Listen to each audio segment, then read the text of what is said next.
And so I would like to welcome everyone to this panel on data center architectures and symposium on cloud computing. I'm going to start. My name is Divi Agrawal. I actually will do the moderate. I'll moderate the panel. We have we have four panelists on this in the session, and and the plan is I have a very brief presentation or just to set the context. And I will conclude with a sort of series of questions that came to my mind, but uh, that I thought I would pose to the panelists. And and after that, what we are going to do is we are going to go through a brief presentations or position statement by each of the panelists. They are who are going to be telling us. They're all experts in this area, and they're going to be telling us what are the trends and what is the future holds for in this context. So let me just start with my presentation, and let's just hope this all works.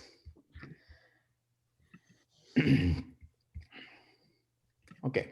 So as I said, my name is Divi Agrawal. I am from UC Santa Barbara. My area of expertise or research areas have been in databases and distributed systems. So I'm really more not kind of involved very much in designing data centers, but I'm very much on the kind of the next level up in the use of these data centers. The panelists we have is Trevor E. Carlson from National University of Singapore. He's on the faculty there. And then we have Babak Falsafi, who's at EPFL. The third panelist we have is Heiner Litz from UC Santa Cruz. And finally, last but not the least, is Stanko Novakovic. I hope I've not completely massacred the last name, but from Microsoft Research. So a round of applause, virtual applause for all the panelists. And with that, what I'm going to do is I like to, set the context, and I'm going to talk briefly about the past, but I'm not going to go too far. I'm only going to go about a decade and a half.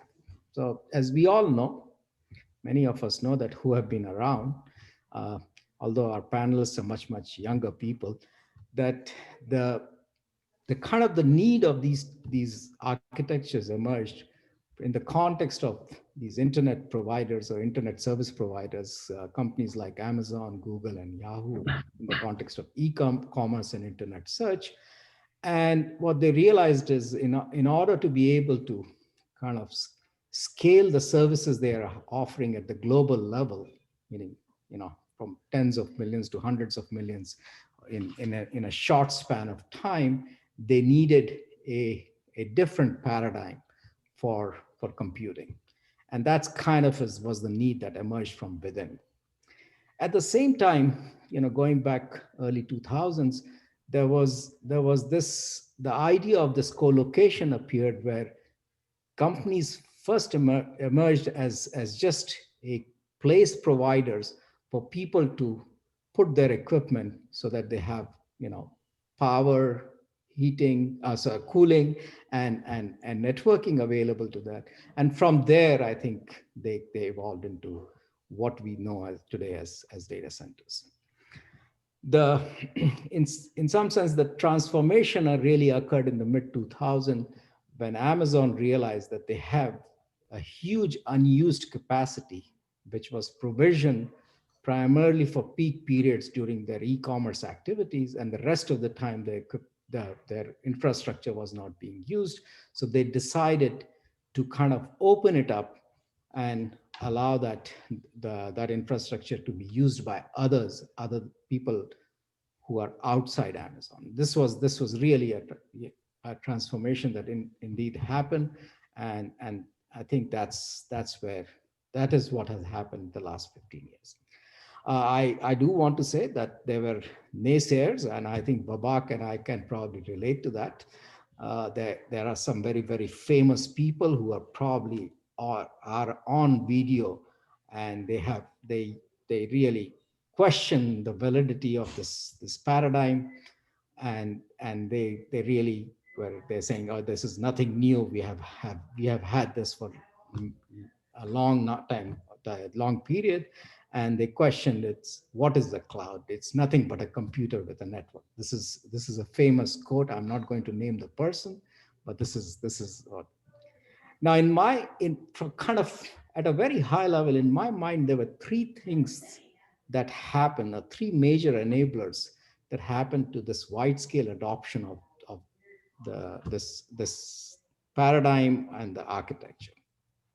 So one was, I think, from an enterprise or a business a person's perspective, is this whole idea or the promise of the cloud or the data structure center is that you only pay for what you use. I think it was very compelling paradigm. People didn't, prior to that, if you needed to build your infrastructure, you had to spend huge amount of resources just to buy the equipment and deploy them and so on.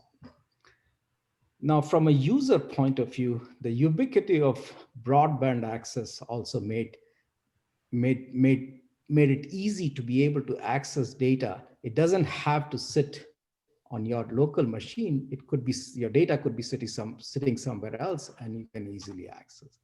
And the third thing, and this I think is from a developer or software engineering perspective, was this idea of virtualization that got maturity in the again around the same, mid 2000, around 2000 timeframe, is which hit the heterogeneity. People didn't have to worry about kind of the different versions of hardware platforms as well as software, operating system software running on it. And these three things together, I think, really made this architecture very, very pervasive.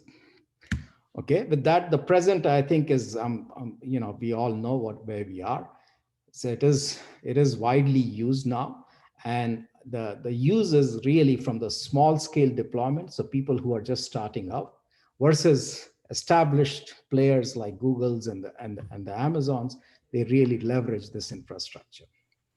The desirable properties can be briefly summarized as elasticity of resources. That is, you can scale your computation.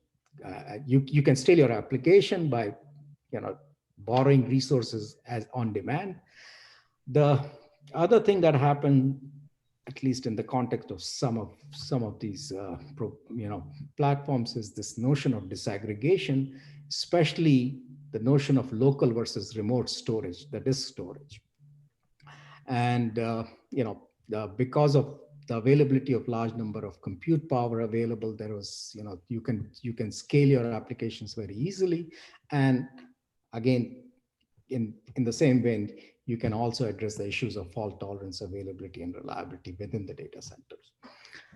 The challenges which remain is there is still an issue of, there is a vulnerability of your application if it is located in a single data center. If that data center goes away, then suddenly you become dark, you meaning the application. And then I think there are numerous issues with QoS guarantees, because you are trying to co-locate, there is this multi-tenancy notion, and you are putting too many people inside. And then the question is, how do you make sure that you're providing differentiated service to different class of users? So that, I think, still remains a challenge, and I think is both an engineering problem as well as a research problem.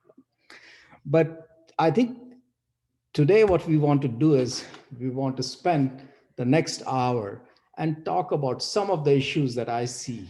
This is from my perspective, I see out there.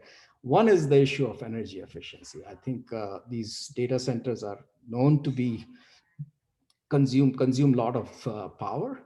And the question is, how do we, what paradigms, what approaches we can use to achieve higher energy efficiency? Uh, Security and privacy has become an important concern. There is a lot of work that is going on there, but as far as I see, it is still not part of the main street.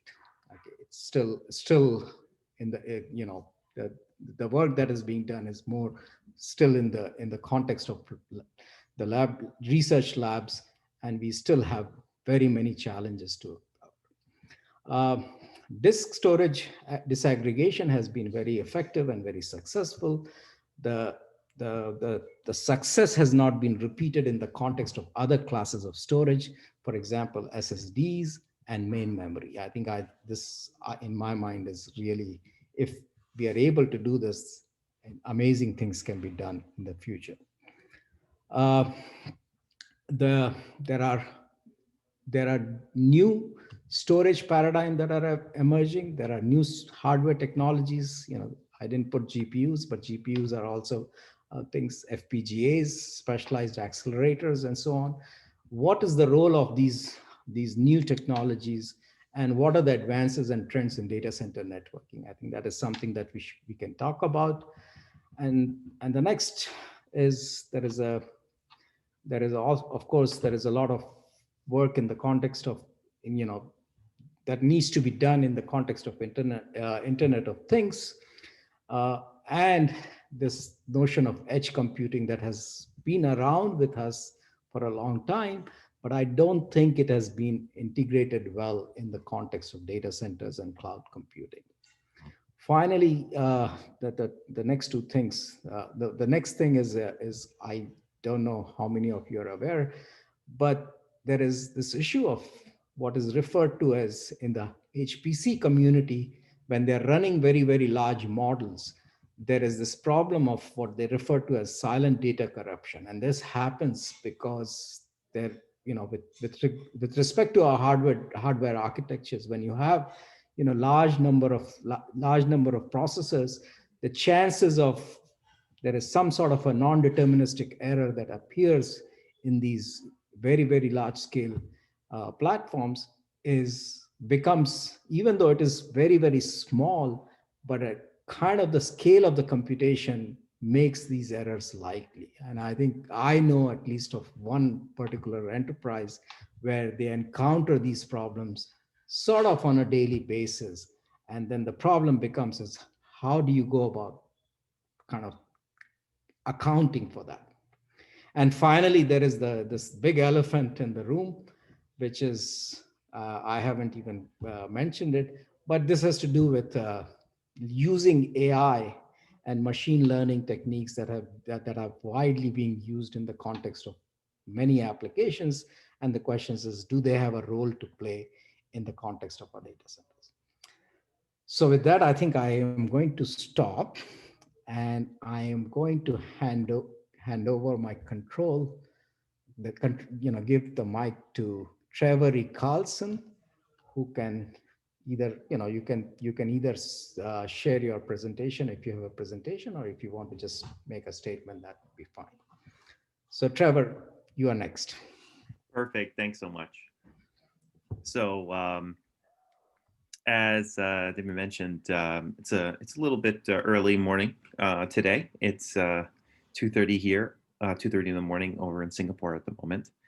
But I think if all goes well, I will be fine.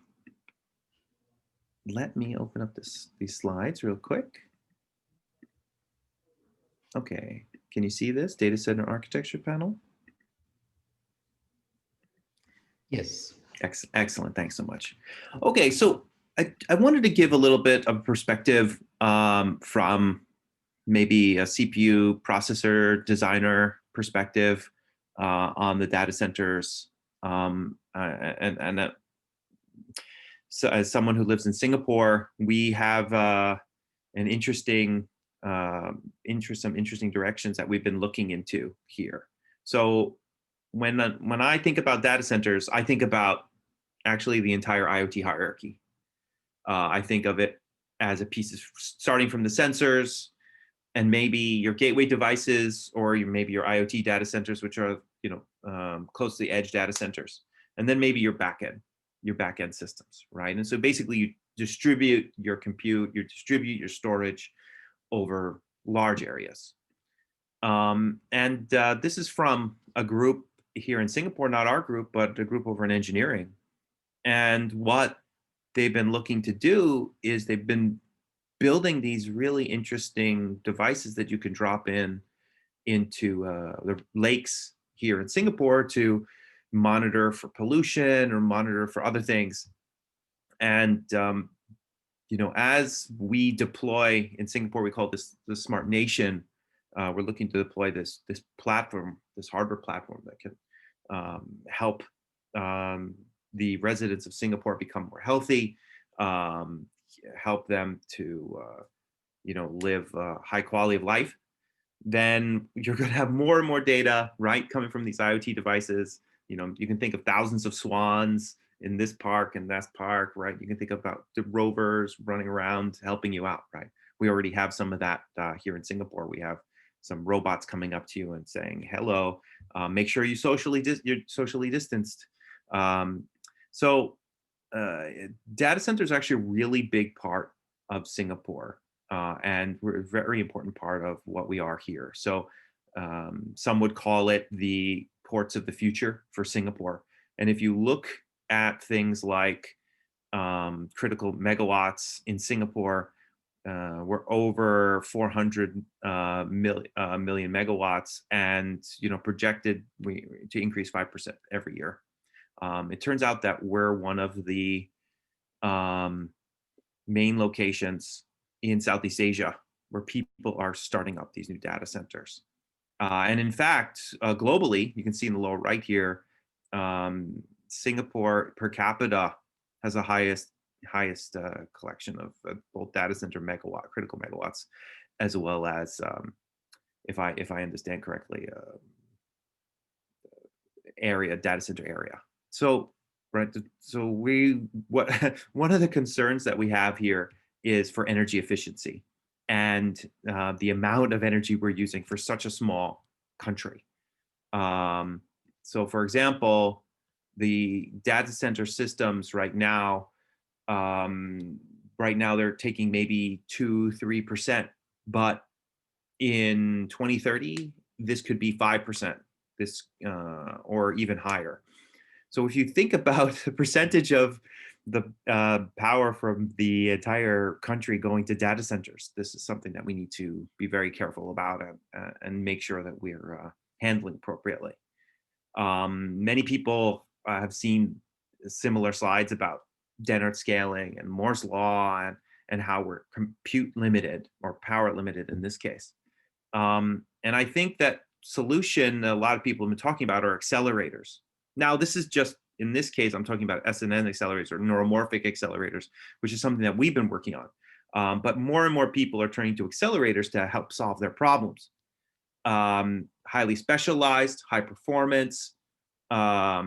And for example, if we see, for example, on the lower right, the right side here, we can see that in the case of this SNN accelerator, which this slide, this image is showing these green and blue and red lines, the number of operations for these types of accelerations is significantly lower than your typical ANN, which is up here on the in the right side here of the graph.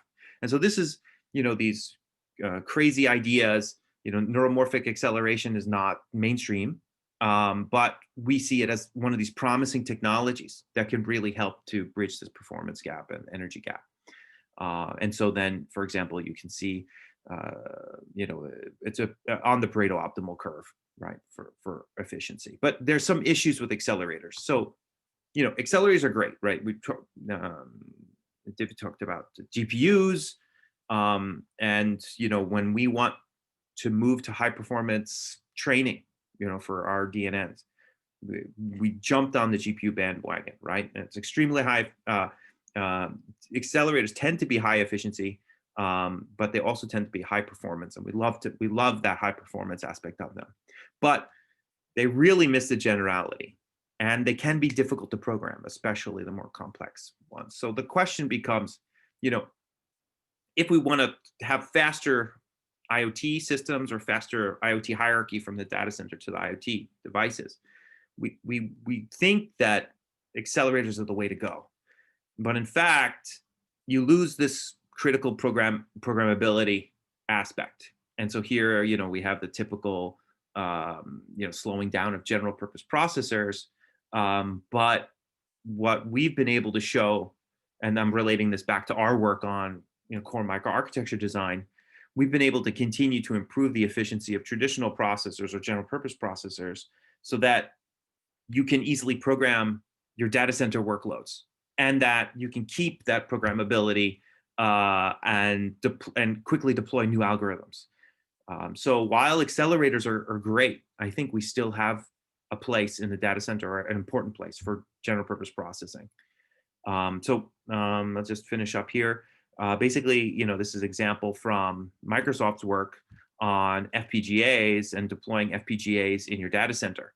And I think what's interesting is that moving to GPUs, you can think of it as, we're still coding our applications in a temporal manner. And maybe deploying GPUs has been quite straightforward. But moving to these spatial platforms like FPGAs, it's a different paradigm, right? It could be a lot more difficult to program. I'm actually a proponent of FPGAs. I think this is a really great idea. And we see this now being deployed in Microsoft's data centers, for example. But you need a large number of engineers to help out with this. So democratizing FPGA deployment on FPGAs is something that we need to do. And I'll just quickly touch on security. Protecting your machine learning models and deploying them on the cloud is really a great way, an interesting way to allow people to hide their model, or at least monetize their model and allow other people to use them without actually having to give over the model. And so this is a really interesting direction. And of course, side channels and protecting your data center is a very important piece. And so coming up with smart and intelligent ways to deploy these to solve side channel problems is also a very interesting direction. So okay, from that I'll stop and I'll let. Thank you, Trevor. No problem. So I'm going to pass this on to our next panelist, Babak Falsafi from EPFL. Babak, you can take away. Thank you, Trevor.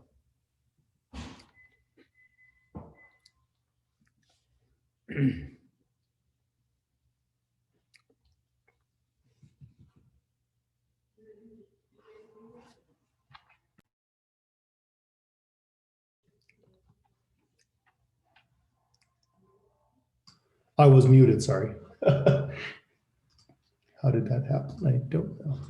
Okay. Can you see this? Yes. Okay, good. Thank you very much for having me here. It's not 2:30 in the morning here. It's 8:30 p.m. So this would be a good bridge to a glass of wine eventually. So I'm going to talk about one thing, and that's what I've been talking about for 9 years.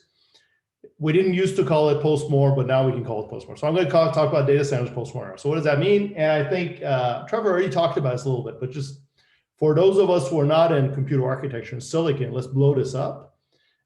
We had a microprocessor in 1971, which had 92,000 operations per second. We fast forward that 2018, and we get gazillion orders of magnitude. That's Moore's law. It was a beautiful thing. Long live Moore's law. 47 years gave us 2.5 million times faster in terms of just operations per second, and about 14 times less energy per hour. So now that it's dead, what's going to happen? So what's going to happen probably is that we're not going to stop building, right? So if we think about our data centers and we think about a 10-year time span between 2005 and 2015, if that gave us 20x more density, and that slowed down because silicon's just not getting denser, we started getting maybe closer to 4x in the next 10 years. That's 2015 to 2025 projections. This is just rough numbers, right? So if we want to get 20x back, we have to build 5 times more. It's just very simple, okay? Now, we're gonna build not just these big ones, which we started building when I was, when I started working on data centers with EchoCloud 10 years ago. We thought, okay, the world is going to be taken over by these big data centers. But in fact, there's data centers now at various scales, and there are reasons why you want to build data centers closer to the source. not just for the reasons of data protection boundaries, but also because there is now actual applications emerging that have real-time requirements. So you'll have these temporal windows of analytics, faster decision-making closer to the data, and then you sort of trickle back to a back end eventually. So you'll have a spectrum of infrastructure. Just to sort of forecast what the worst case scenario for carbon would be. And by the way, we already saw that with cryptocurrency, but this is now AI. AI for me is a slowed down version of the evolution of cryptocurrency, if you think about computational requirements. And this is just one transformer search. This was an article from MIT last year that said that if you, the particular transformer model, which is used for natural language processing, in a worst case scenario, it's 5 times an average American car's footprint for the lifetime of the car. So what do? Well, we need to take this, we need to do for data centers what we did for the cell phone, right? If you look at the Apple iPhone, even the original one, it's a perfectly highly integrated device where the use itself, the utility of the device, the battery system, the communication, the form factor, everything is designed so that you deliver a certain type of service. And we need to do this for data centers, for servers. I've been saying this for 10 years. And there are a lot of different ways of doing this. One is, first of all, we need to move data less. That's really important. That's integration. We need to customize, and Trevor already talked about customization and the limitations of customizations. There are only certain things we're going to customize for. And then eventually we need to think about the output of what we're computing, right? Because if we have some notion of the quality of the output, and there are a lot of applications that are analog in nature, then we can also identify how to optimize that output. Not everything has to be 32-bit or 64-bit precision. So, but the root problem here is, and I have a lot of different topics I can cover here, but I want to just now, and there are a lot of ways in which you can customize silicon and platforms for servers, not just AI, which is happening now, but we also showcase a custom processor here for just data management, and Cavium picked it up. It's because the first generation of ThunderX basically is ways in which you can improve the efficiency of your silicon just for data management.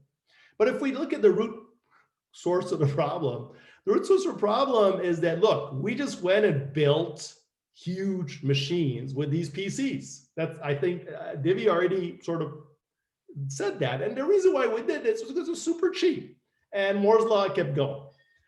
And so we have these 80s desktop. We have our POSIX abstractions from Unix, right? And we took this and we put it into a blade, and we ran another version of Linux with the same, almost same POSIX abstractions, paging, thread scheduling, management, all this stuff, right? And it's the same thing. It's this CPUs that are holding the memory hostage, and everything goes through its legacy IO interface, and then the OS is basically moving things around. And it turned into a nightmare because it also fragmented the silicon. So now we have the smart NICs, which are 32 out of order ARM cores with their own memory. And then you got the Catapult FPGA with its own memory. You got the GPU with its own memory. The SSD has internally a controller, ARM controller that has its own DRAM cache, right? This is really the elephant in the room. So what it is today's blades are the desktops of the 80s. And the CPU is holding the DRAM hostage, and the silicon gets fragmented. And this is the way things have evolved. And on the OS side, we have these legacy POSIX abstractions. So I'm going to call this the elephant in the room. And, of course, there are other things we can also do when it comes to efficiency besides rebooting the server. We can have ways in which we can measure end-to-end energy flows. We can measure carbon, we can certify these. We're actually launching a label in Switzerland under the Swiss Association for Data Center Efficiency, where we're going to certify with calculated indices, not only what your energy efficiency is, but also what your carbon emissions are. And we can also eventually get to a point where we can quantify the output of what we're computing. The efficiency by itself is not enough because the computation may not be efficient. So as a fraction of the overall energy we're sending into the infrastructure, it may look that things are okay. But we want to also quantify our output. That's all I have to say. Basically, thank you for listening to me.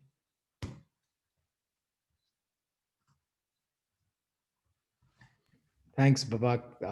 With that, I think our next panelist is Heiner Linz from UC Santa Cruz. Heiner, can you take away?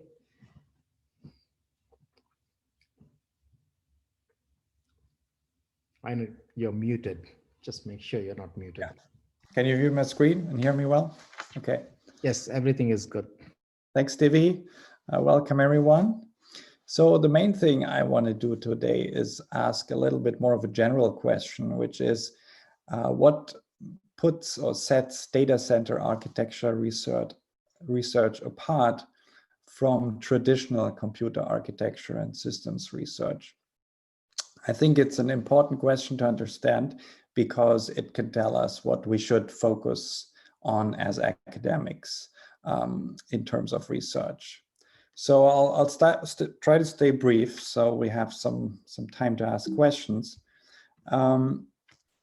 This is just a quick review or a history of all the exciting research results that have come out of academic and industrial research in the domain of data center architectures. And I'm just using this as a motivation to ask basically what's next? What should we focus on our efforts? Should we continue looking into networks or accelerators, or is the next big thing essentially coming? And to answer this question, I think it's really important again to determine what really makes data center architecture research special. Didn't we always try to improve systems and infrastructure even before we had data centers? And I think a really important equation to look at here, which puts these two areas apart, is the cost ratio between non-recurring engineering and operational costs. So if you look at traditional applications and services, basically companies didn't care too much about operational cost because probably the user base was small, the number of applications and workloads was small, and the non-recurring engineering cost was everything that determined the cost of a product, of a service to build. Now in data centers, with all the scale that we have, we can perfectly amortize those NRE costs of a huge user base and a number of applications and services, but the operational costs, they scale linearly, essentially with the size of our operation. And as a result, data centers have completely flipped that equation. We can justify putting a lot more efforts, engineering efforts, into building efficient systems and infrastructures. And in particular, if we can invest more in these NRE costs and at the same time reduce operational costs. Like Google's TPU is a great example here.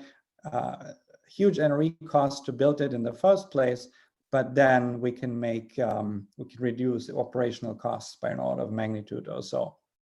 So this is really what counts here for data centers. I think we can make use of that insight. It's great for us researchers because it means that every change in this equation enables new opportunities. So as we are changing that equation, we can justify building even more complex and exciting infrastructures to address this.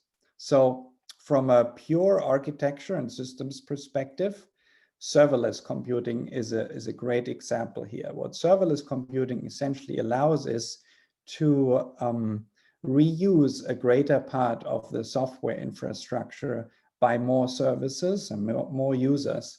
And thus, we are effectively increasing the scalability or the scale of our systems. We can amortize all the efforts we put into building effective serverless computing infrastructures across a larger user base and more applications and projects, etc.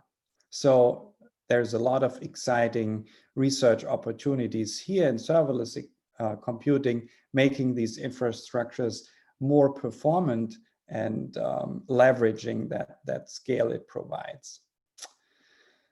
Another thing I think that we should be doing, and that offers lots of opportunities, is reducing further the NRE part of that equation. So we now have not only open source computer architecture, instruction set architectures, we even have a complete open source chip design flow and with Skywater and Google that allows basically every one of us to go from design entry to producing a chip for just a handful of dollars. And that really allows us to democratize the whole accelerator and hardware chip design process. And it will allow us to build a lot of chips for all different kinds of random applications that we are seeing in data centers. So a lot of interesting opportunities here, ranging from chip design to determining the next application in the data center that could be accelerated using a cheap custom ASIC, domain-specific ASIC.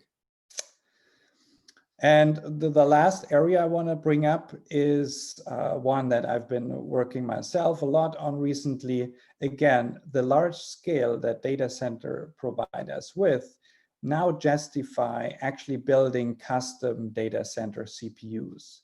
So the pie chart below that I'm showing is showing where in the Google fleets all the CPU cycles are spent. And we can see that only roughly a third is doing useful work. So that's the gray pie chart. Whereas all the other cycles are spent on waiting for memory and basically suffering from all kinds of inefficiencies. So because of the scale, we can really justify now building custom data center CPUs, which are optimized for those workloads. And even if it is costly, we can afford it because of all the scale. So I think there's exciting research opportunities ahead of us. Again, whenever that equation on the top changes, we can do a lot on the software and hardware and systems side, building even more exciting systems that we have today. That's all I had to say. Thank you, Heiner. Our final speaker is Stanko, and while he prepares, I also would like the audience to type in their questions either through the HOA application or on the chat window, Q&A window. Okay, with that, I'm going to mute myself.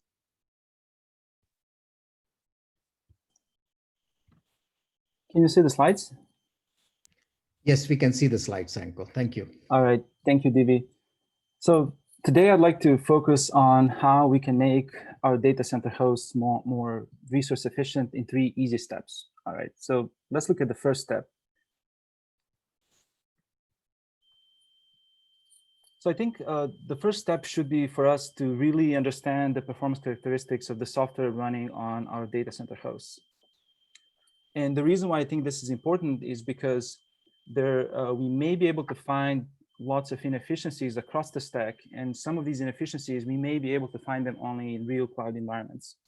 And this has nothing to do with any of the products or services of Microsoft. This is just in general.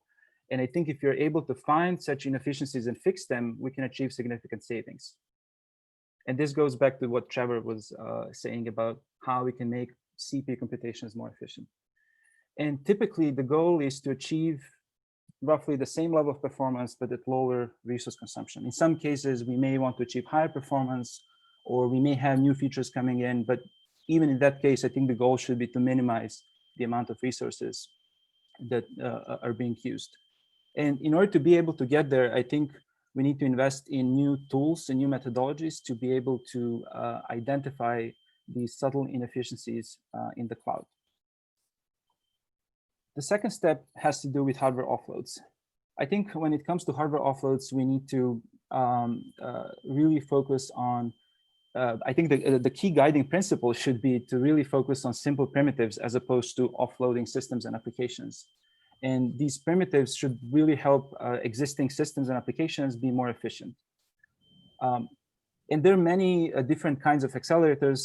We have all kinds of SoCs, we have FPGAs, fixed function accelerators, GPUs, and just to name a few. And oftentimes when we talk about these accelerators, we would like them to be more programmable. I think when your accelerator is more programmable, we tend to think about what else we could offload on top of these simple primitives. And that's, in my opinion, that's usually a bad idea because we make things a lot more complex. Things become less reliable, they're more likely to fail. We may have issues with predictability, which oftentimes is more important than performance. We may not have issues with FPGAs and ASICs, but in some other cases, for sure. So the takeaway from this slide is that I think we need to invest in new, we need to investigate new primitives. We need to identify them.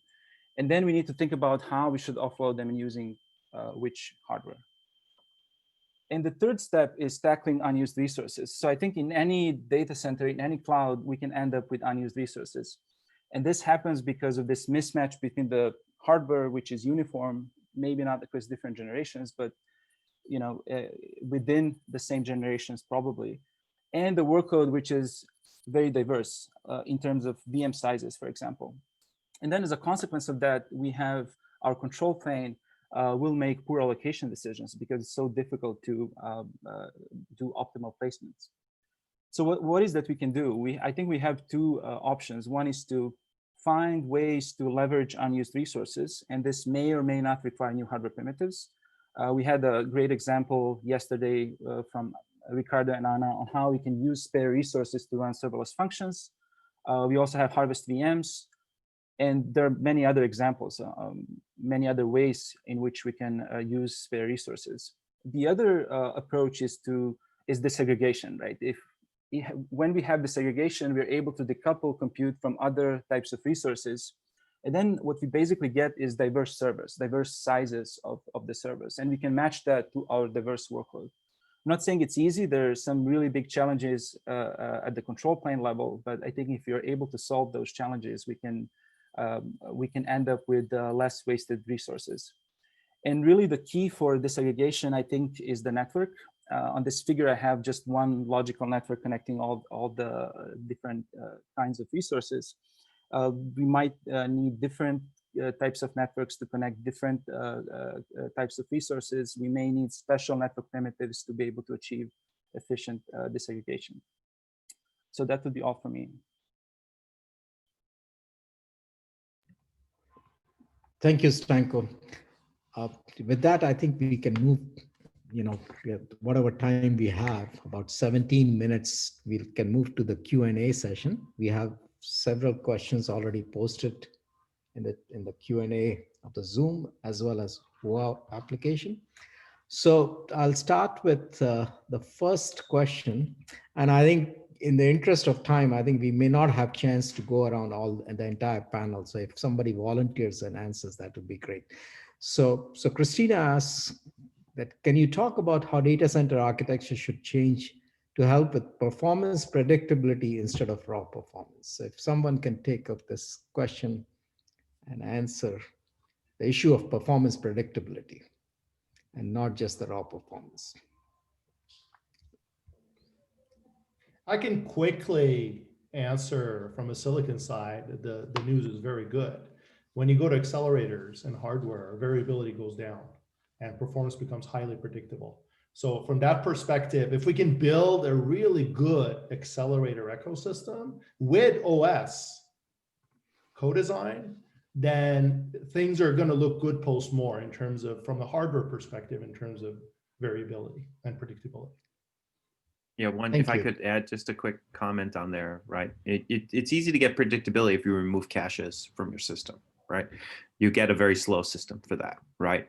So, the general purpose processors, they provide, this cache subsystem is maybe one of the causes for the the variety of performance results that we get, right? And this unpredictability. So there might be new ways to design the CPU itself so that we can capitalize on some of the ideas that we've been seeing in accelerators to embed performance predictability into the CPUs themselves, right? I think we can think about this in new ways, and there are possibilities for exploration there. All right, thanks for those insights. I'm going to kind of jump to a question at random. So there is a question on the Huawei application, and the question is, for companies that cannot afford to go to the cloud for a scale they are dealing with, they will have to build in-house expertise. Oh, this thing is changing on me. Is there a middle ground? So I think that the question is saying, is there a hybrid model that we should be thinking about? So maybe I'm going to pick someone. Let's do Trevor. So this is with respect to custom systems, for example. Yes. Yeah. So and I actually would love to hear from Heiner about this. But basically, his side was, we're democratizing the development of accelerators. We're democratizing these things. But I sort of agree with the person who's asking the question, which is deploying at scale is difficult, right? If I'm a small data center provider or a user, I just cannot develop my custom core and deploy that at the scale I need. And so I guess my question, and I'd like to hear actually from Heiner a little bit, would be, can only the large data center providers do this? Because as an academic, I cannot deploy this myself, right? And as a small data center person, might not be able to. So maybe we can pass it off there. I mean, I think, as you say, pretty much everything has been democratized by now. You can find an open source alternative for everything that is running in the data center. And now even for building hardware, essentially. So I'm right with you that it's still more difficult to handle than an iPhone. So you need a lot of engineers to still build these systems. But I do think we are getting better over time. And it's in the end, it will be decided by dollars.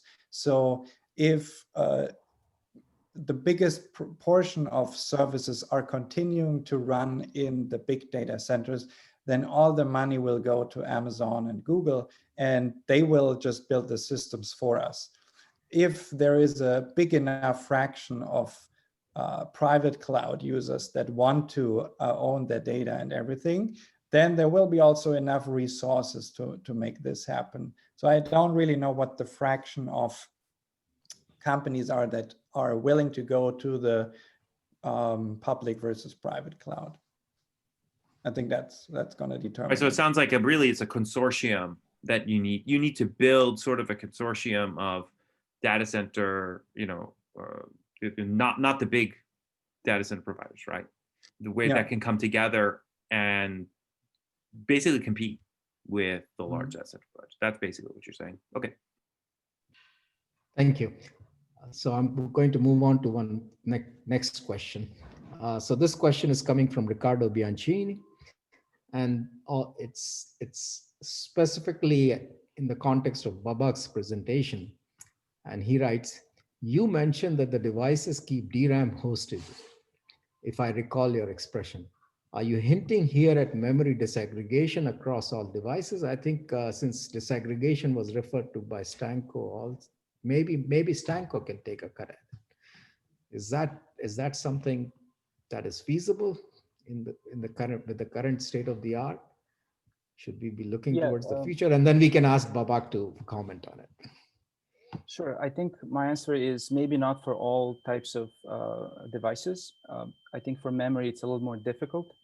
I think for things like disks and, for instance, FPGAs, GPUs, I think it's doable even today. There are companies building PCIe fabrics that essentially allow you to connect just a bunch of flash or just a bunch of FPGAs or GPUs.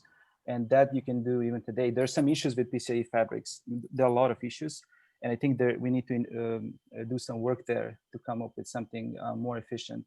And this goes back to offload and adding new primitives, things like that.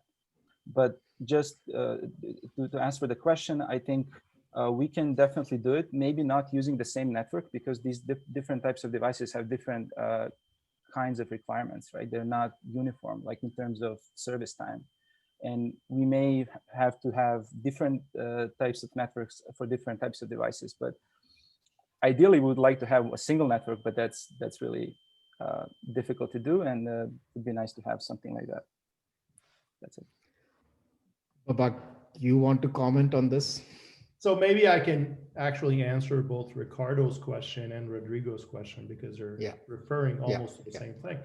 Yeah. I think we need to, so the desktop of the 80s and 90s was basically a platform where you were running software, you have a multi-program environment running out of memory, and then you had the OS coming in, and every once in a while it moved things for you, whether it was storage, eventually it was internet and a network, right? If you now take this and put it in the context of a data center, it's almost exactly the opposite of what you want.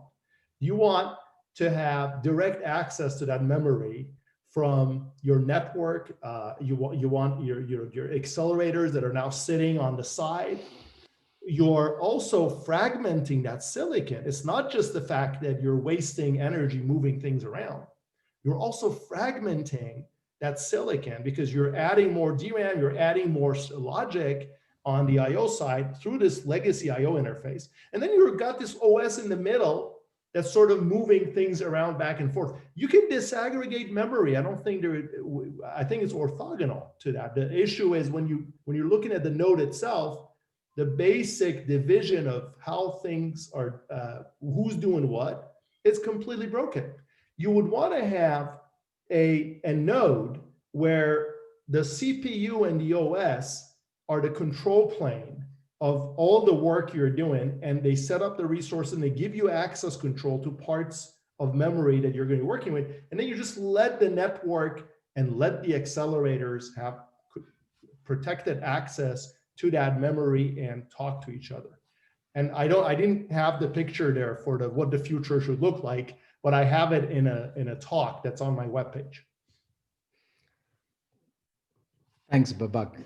So I'm going to move to a kind of a question which kind of will take us a little bit to the higher layers. And this comes from Christina. She's asking, other than ML, which do you think will be the driving applications for data center hardware over the next 5 years? I think so. Any volunteers to take on that? So I don't have an answer in regards to the applications, but I think hardware the biggest bottleneck will be networking, because all the trends that we are seeing, serverless, disaggregation, they put a heavy burden on networking, and they basically apply to all applications that you would want to run on a data center. If I had to pick an application, I think automotive is the next big thing, but I'm not sure how much of it will have to run on the data center versus on the autonomous vehicle itself. So thank you. Let me jump in here real quick. There are really two types of workloads. There is the internal services, and those are going from a few tiers now to multiple tiers, which is the kind of stuff that Christina is working on, microservices. And there you need support at the network level, as Heiner said, bring the network closer, because most of your overhead is in the RPC stack. The microservices themselves spend very little time. And Christina has shown this. So we need to bring those closer together with the network interface. And then the other type of workloads is your containers. And what they're in the serverless, both the serverless and containers, you don't really know what's running there. So you need to, again, focus on co-design for the ecosystem to support the containers and to support the serverless. Thank you, Babak. So I'm going to, I think, bring to a question. I think that's, I want to thank the person who has put it out there. So this is a statement.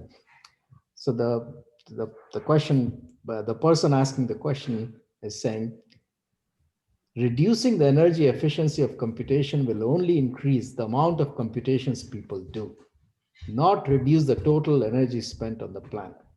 And then after that, the question is being posed. So the statement is being made and the question is being posed. Does the panel agree to that? So putting it in another way, they're saying that if we make things more energy efficient, it is not going to reduce the overall consumption at the aggregate level. It is going to be consumed by other applications that people are going to be running. So does everyone agree to that? So if it comes down to cost, the person asking the question is saying that the faster things go, the more you're going to consume. No, I think what if I interpret it, what they are saying is you make things energy efficient, then you'll run larger and larger simulations, for example, Yeah, from a material scientist point of view. They're going to do things at a different granularity. So it's only going to make, whatever space we create, it is only going to be kind of soaked up by the application needs. That's what. So that's. Well, from the HPC perspective, right, you would see that happening, right? You can see like Gustafson's law where, HPC designers want to have larger, more accurate resolution, right? So they're going to fill the space, right? It says like, okay, it's cheaper, faster, right? Sorry, Baba, what were you about to say? Yeah, so I guess I think I should make the statement. To a certain extent, I think that the statement is true. But I think from our perspective, from the perspective of we as architects and software developers and designers, I think we should always be cognizant to the fact that we should build systems that are energy efficient, resource efficient, and so on. So I think that's on us. So Trevor says data centers require 3% of the overall energy consumption. So yeah, going up to 5, right? Yeah. So according to Amdahl's law, we should first focus on the other 97% then. And if we reduce those enough so that data centers grow to some double-digit numbers, I see the more immediate need. I think so far it's the society is probably fine putting or investing 3% of the energy consumption into data centers. And there is some limit that people are willing to do and to pay, and then this will need to go down. I think we're gonna go there fairly soon. I think that we're just seeing the slowdown in Moore's law, and the demand continues to grow. There are a lot of forecasts. There are all these think tanks who have really interesting forecasts about the way the demand is going. If the demand goes up, you're just going to build more. Right, and accelerators will help a little bit, but unfortunately, accelerators do not capture the sort of the large body of what we're going to compute, and so you're going to end up building more. I think this question is a bit basically saying, we had Moore's law for 50 years, and things were more energy efficient for free, so we just ended up computing more, and now we don't have Moore's law anymore. So if we try to continue what Moore's law was giving us, we're going to allow people to do more. And the answer is yes. But I don't think we're going to be able to keep up with Moore's law with all these techniques that we would have in our bags. So the silver bullet is gone. If I may just add one more comment. So I agree with that statement. And I think it's good for the cloud provider, right? If you're talking about different tenants, different customers, any spare capacity that we create, we'll be able to give it to someone else. And that's always good for the cloud provider. So, Stanko, with that, I think we are officially at the end of the panel time. But one thing which we did not address, and I'm going to just leave it out there, the issue of privacy and security, I think in the data center context remains an open problem. And the other thing I wanted to also sort of maybe briefly touch upon is there any, so with the emergence of the blockchain-based applications, is there going to be any impact on the data center technologies? So if anyone can say something, and then with that we can conclude the panel. There are centralized use cases for blockchains, right? So not all blockchain applications are distributed, decentralized. So for centralized use case of a blockchain, you can provide support for that in a data center. Okay, with that, I'm going to thank you all for joining us on this panel. I know you all agreed to serve on this panel at a short notice, and I look forward to seeing each of you in person, either visiting Singapore or you visiting Santa Barbara. I mean, nice places to visit. And I hope to see you all once we get out of this virtual mode and get back into the real world. Thank you. So Thank you. Thank you. Thank you. Thanks a lot. Bye.